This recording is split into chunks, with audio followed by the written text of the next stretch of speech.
Hello everyone, welcome back to online study zone. आज हम इस वीडियो में बात करेंगे एक इम्पॉर्टेंट टॉपिक जो कि साइंस से है और हमेशा क्वेश्चन यहाँ से पूछे जाते हैं। पौधों के कुल से संबंधित आपने क्वेश्चन देखा होगा जो कि डेफिनेटली पूछा जाता है। और साथ ही साथ यहाँ पे जो कि जड़ के पौधे कौन कौन से, जड़ के रूपांतरण और तने के रूपांतरण, यानी तीन चीज़ों को मिलाकर के आज इस वीडियो हम लोग देखने वाले हैं और बहुत ज़्यादा इंपॉर्टेंट है। तो इस वीडियो के साथ एंड तक बने रहिए। अगर वीडियो पसंद आए तो लाइक एंड शेयर जरूर करिएगा। और मैं आपको रिकमेंड करूँगा कि आप इस वीडियो सीरीज का प्लेलिस्ट जरूर चेक कर लीजिएगा। वहाँ पे आपको सारी वीडियो एक साथ मिल जाएगी, क्या क्या टॉपिक हम करा रहे हैं। तो चलिए शुरू करते हैं पौधों के कुल। तो देखिए, ज़्यादा हम इसमें कुछ बात नहीं करेंगे। जो इंपॉर्टेंट है, जो डायरेक्ट क्वेश्चन आपको देखने को मिलता है, वही चीज़ यहाँ पे लिखा गया, उसी के बारे में हम बात करेंगे।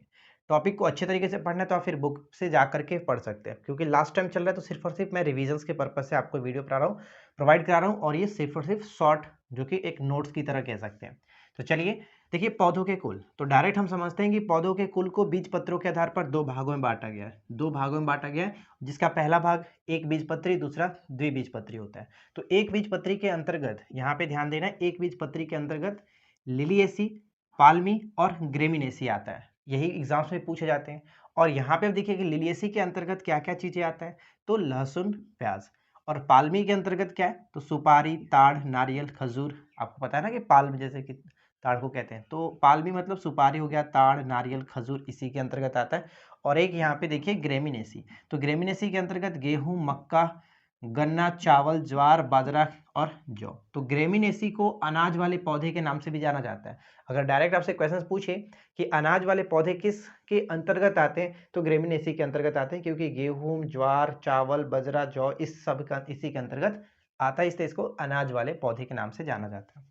अब यहाँ से हमारा स्टार्ट होता है क्वेश्चंस, जहाँ के डायरेक्ट पूछे जाते हैं। पूछा जाएगा कि सलजम हो, सरसों हो या फिर मूली हो, ये किसके अंतर्गत आएगा, किस कुल के अंतर्गत आता है, तो क्रूसीफेरी के अंतर्गत आता है। क्रूसीफेरी के अंतर्गत याद रखने के लिए सिंपल सा तरीका आपका ये हो जाता है। देखिए, मूंग, मूली, सलजम और सरसों, तो हमने यहाँ पे ये लिखा है कि कुर्सी, कुर्सी फेरी है ना, तो इसको कुर्सी याद रख लीजिए कि कुर्सी पर बैठे हो तो मूस से क्यों डरते हो। मूस का मतलब क्या होता है, चूहा, रैट, ठीक है। तो मूस से क्यों डरते हो, इस तरह से याद रख सकते हैं कि कुर्सी पर बैठे हो, कुर्सी मतलब कुर्सी पर बैठे हो तो मूस से क्यों डरते हो। मूस मतलब मुंह से मूली, स से सलजम, से आपका यहाँ पे सरसों हो जाता है। ये चीज याद रख सकते हैं, कंफ्यूज नहीं करेंगे। उसके बाद है मालवेसी। मालवेसी के अंतर्गत कपास, भिंडी, गुड़हल। कपास, भिंडी, गुड़हल याद रखने का सिंपल सा तरीका ये है कि माँ के पास भिंडी और गुड़ है। माँ के पास भिंडी और गुड़ है, तो माँ से यहाँ पे हो गया मालवेसी, और के पास मतलब कपास, भिंडी हो गया, गुड़, गुड़ से गुड़हल हो गया, ठीक है। कपास, भिंडी, गुड़हल मालवेसी कुल के अंतर्गत आएंगे। सबसे इंपॉर्टेंट सोलेनेसी। सोलेनेसी में क्या होता है, बैंगन, मिर्च, टमाटर, धतूरा, आलू और तंबाकू। इसमें सबसे ज्यादा जो पूछा जाता है बैंगन, टमाटर, मिर्च, आलू, ये चार चीज याद रखना है। और याद रखने का सिंपल सा तरीका हम ये कहेंगे कि हमारे बिहार में जैसे जो लिट्टी चोखा, चोखा आपने नाम सुना होगा, चोखा में जो इस्तेमाल किया था, जैसे बैंगन होता है, टमाटर होता है, आलू होता है, मिर्च होता है, तो उसको याद रख लीजिए, सोलेनेसी के अंतर्गत आता है। और इसमें धतूरा और तंबाकू भी जोड़ जरूर लीजिएगा। इसके बाद आता है सूरजमुखी, गेंदा, कुसुम, डहेलिया, जो है वो किसके अंतर्गत आते हैं, तो ये आते हैं कंपोजिटी के अंतर्गत। कंपोजिटी के अंतर्गत इससे ज्यादा क्वेश्चंस नहीं बनते हैं, तो बस आप याद रख लीजिएगा, क्योंकि हो सकता है गेंदा और सूरजमुखी से संबंधित प्रश्न दे करके पूछा जाए, तो कंपोजिटी याद रखेंगे।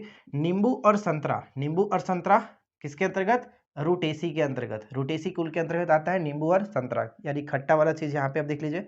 मौसम्बी जो आता है, मौसम्बी, मौसम्बी जिसको कहते हैं मौसमी, हाँ, तो ये भी आपका रूटेसी के अंतर्गत ही आता है। सेब यानी एप्पल, एप्पल रोजेसी कुल के अंतर्गत आता है। इसको याद रखिए कि एक एप्पल रोज खाया जाए, ठीक है, वंस एप्पल ए डे आपने सुना है ना, तो सेब रोजेसी यानी कि रोज, सेब रोज खाइए, एक एक एप्पल रोज खाए। तो ये आपका हो जाता है पौधों के कुल से संबंधित सारे पॉइंट्स एक जगह। आई होप कि फ्रेंड्स यहाँ तक तो कोई समस्या आपको नहीं होगी। अब इसी के बाद आता है हमारा जड़ के रूपांतरण कौन कौन से होते हैं, क्योंकि यही डायरेक्ट प्रश्न पूछे जाते हैं कि निम्नलिखित में से कौन जड़ के रूपांतरण है, ठीक है ना। तो यहाँ पे देखिए, गाजर, मूली, सलजम, चुकंदर, ये चारों जो है आप जड़ के रूपांतरण है, इन्हें याद रखिएगा। और एक प्रश्न ये है कि पौधों का अवरोही भाग, पौधों का अवरोही भाग जो विकसित होता है किससे बना होता है, वो मूलांकुर से, मूलांकुर से, ठीक है, मूलांकुर से। अब आता है तना। तना ध्यान दीजिएगा, तना प्राकुर से विकसित होता है, जबकि जड़ आपका मूलांकुर से विकसित होता है। ये दोनों इंपॉर्टेंट है। तने के रूपांतरण क्या क्या चीज है? तो तने के रूपांतरण में हल्दी हो गया, केसर, आदि, आलू, प्याज। इसको याद रखने का तरीका भी मैंने आपको बताया था, हद कर दी आपने, हद कर दी आपने। यहाँ पे देखिए हल्दी जो होता है वो प्रकंद, ठीक है, हल्दी प्रकंद के अंतर्गत आती है। कभी कभी यही क्वेश्चन भी पूछा जाता है कि हल्दी क्या होता है, कंद, प्रकंद, धनकंद, सलकंद। तो ध्यान रहेगा हल्दी प्रकंद होता है। केसर जो होता है वो धनकंद होता है, केसर धनकंद होता है। आलू जो होता है वो कंद होता है, आलू कंद। और प्याज सल्क कंद होता है, प्याज सल्क कंद होता है। तो ये सभी आपको याद रखने हैं। ऊपर वाला गाजर, मूली, सलजम, चुकंदर, और यहाँ पे तने के रूपांतरण में अंतर्गत हल्दी, केसर, आदि, आलू और प्याज। अब यहाँ पे दो प्रश्न और हैं, ध्यान दीजिएगा। पौधों का जनन अंग क्या होता है? तो पौधों का जनन अंग पुष्प होता है। पौधों का जनन अंग कौन सा होता है? पुष्प होता है। और यहाँ पे पुमंग क्या है? अगर पूछा जाए कि नर जननांग कौन सा होता है? पुष्पों में नर जननांग पुमंग को कहते हैं, और मादा जननांग किसे कहते हैं? जयांग को कहा जाता है, जयांग को। तो पुमंग और जयांग भी याद रखिएगा, डायरेक्ट भी पूछा सकते हैं पुमंग और जयांग क्या होता है। तो ये नर और जो कि मादा जननांग होते हैं। ठीक है फ्रेंड्स। हाँ तो फ्रेंड्स, जितना छोटा टॉपिक उतना ज़्यादा इंपॉर्टेंट। और वो टॉपिक क्या है? सल्तनत कालीन प्रमुख पुस्तक और उनके लेखक। तो यहाँ पे देखिए 10 मैंने इंपॉर्टेंट लगा रखा और एक आपका बोनस में है। तो चलिए जल्दी से इसको देख लेते हैं। तबकात ए नासिरी, तबकात ए नसीरी जो कि पुस्तक हमेशा पूछा जाता है। मिनहाज उस सिराज, मिनहाज उस सिराज, ये ध्यान रखिएगा तबकात ए नासिरी के। अगला क्वेश्चन की फतवा ए जहानदारी, फतवा ए जहानदारी जियाउद्दीन बर्नी, जियाउद्दीन बर्नी, ये इंपॉर्टेंट रहेगा, जियाउद्दीन बर्नी। तारीख फिरोज शाही, तारीख फिरोज शाही, ये भी आपका जियाउद्दीन बर्नी, ये भी पूछा जाता है, इंपॉर्टेंट है। ठीक है। उसके बाद है तहकीक अ हिंद, तहकीक अ हिंद अलबरूनी, अलबरूनी, ये ध्यान रखेगा। तारीख ए यामिनी, तारीख ए यामिनी जो कि उत्तवी, ठीक है, उत्तवी, ये भी याद रखेंगे। उसके बाद यहाँ पे जो 3 है वो बहुत ज़्यादा पूछा जाता है, जैसे तुगलका, तुगलकनामा, ये आपका अमीर खुसरो, नूर सिपहर, इन्हीं की रचना थी। और साथ ही साथ तारिक ए अलाई, अलाई दरवाजा का आपने नाम सुना होगा ना, अलाउद्दीन खिलजी, तो उनके समय में ये रहते थे, अमीर खुसरो। तो ये 3 ध्यान रखिएगा, तुगलकनामा, नूर सिपहर और तारिक ए अलाई, अमीर खुसरो के द्वारा। और भी इनकी रचनाएं, लेकिन ये इतना इंपॉर्टेंट है। और इनको आपको पता है ना किस नाम से जाना जाता है? इन्हें हम लोग किस नाम से जानते हैं?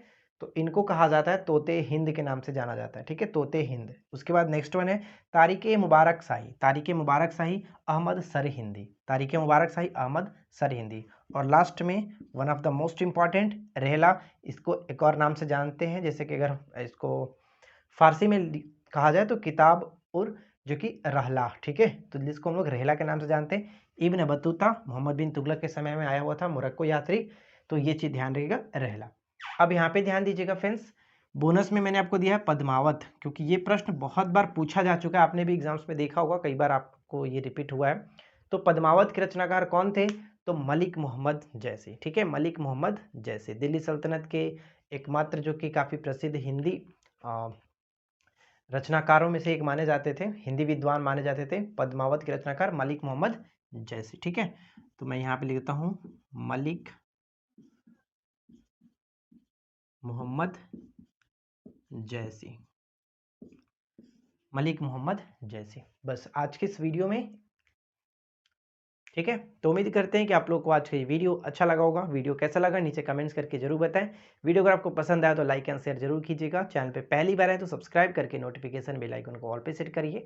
हम मिलते हैं आपके साथ इसी प्रकार के नेक्स्ट वीडियो में किसी नए टॉपिक के साथ। Thanks for watching, keep learning, have a good day.